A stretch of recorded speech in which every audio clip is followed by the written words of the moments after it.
Hey there, Matt Sanford with the LifeWorks group. Last time I outlined what personal boundaries are in order to set the stage for 3 videos on how to utilize boundaries effectively. If you're new to the idea of personal boundaries, you may want to begin there. I believe that with some understanding and practice, we can use the concepts involved in personal boundaries to improve our relationships. My definition would be this: personal boundaries are the invisible fences that we maintain around our inner world. I'm going to give you 6 principles about boundaries, and then I'll flesh out how these can make a difference in your relationships. Number 1 is you are responsible for your own boundaries. It's like if you own a house with a yard. If you don't take care of your lawn, like I found out a couple years back, nobody's going to do it for you. Know that people will violate your boundaries. Some are doing so because they cannot identify the boundaries until you clarify them, and others because they're doing so purposely. And I'll be addressing how to handle boundary violations in a later video. Number 2 is that boundaries are for you. They define who you are to yourself and to others. Boundaries are the building blocks of respect in relationships. They are used to protect ourselves and respect others, and not about hurting or controlling other people. Even though sometimes people may feel as though your boundary is hurting them, well, that's not their design.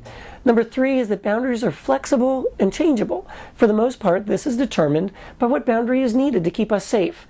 We determine the degree and type of boundaries in each relationship, meaning we set how much of ourselves we will reveal and to what degree we will allow someone into our inner world. I like to think of boundaries like walls or fences.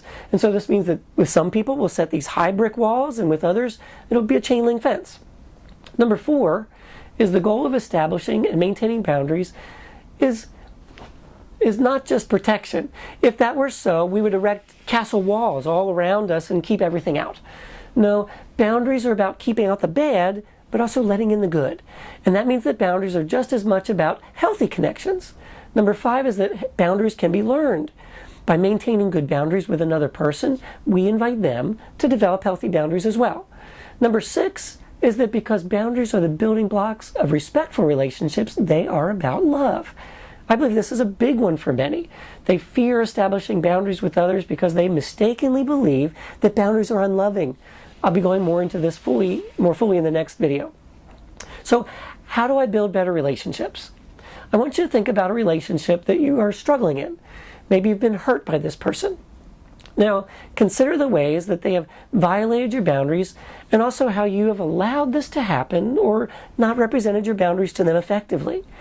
And you say to yourself that you care about them even though they tend to be this way. So you sift through your arguments that you've had, and you begin to realize that you have not demonstrated respect for yourself as you allow them to mistreat you, and that influences them to not have respect for you either. You have communicated that you are not worthy of respectful treatment, and this has damaged their view of you and the relational dynamics. And so you decide that you want a healthier relationship, that you can't simply wait until they realize how they've been treating you and choose to change. And in fact, how would they realize this so long as you do not expect them to treat you respectfully? You realize that you can help them to understand this, and that you will that you will benefit from this growth in this area. So you've decided that you care about yourself and about them and about the nature and the healthiness of the relationship, and that you can do something about it. You will begin to express yourself differently, and you will hold different expectations for your interactions with them. Now, what I did there was I modeled for you how these principles look in action in a relationship. Okay, now real quick, here's the model for verbally establishing a boundary with someone when they have overstepped. It goes like this: when you said or did X, I felt Y, meaning I'm explaining to this person how they have violated my personal boundary. Then you can often follow this by explaining your preference. In the future, I would prefer Z. You see, this is me letting the person know what the invisible boundary is and how they've crossed over it. I bring to them how I felt, and then I express what I would prefer. I am protecting myself from future intrusions and establishing with this person how they can be more respectful towards me. So there you have it. Keep these 6 principles in mind, and you'll be on track for building healthier relationships. Next time, I'm going to focus in on how to utilize boundaries to build one's self-confidence.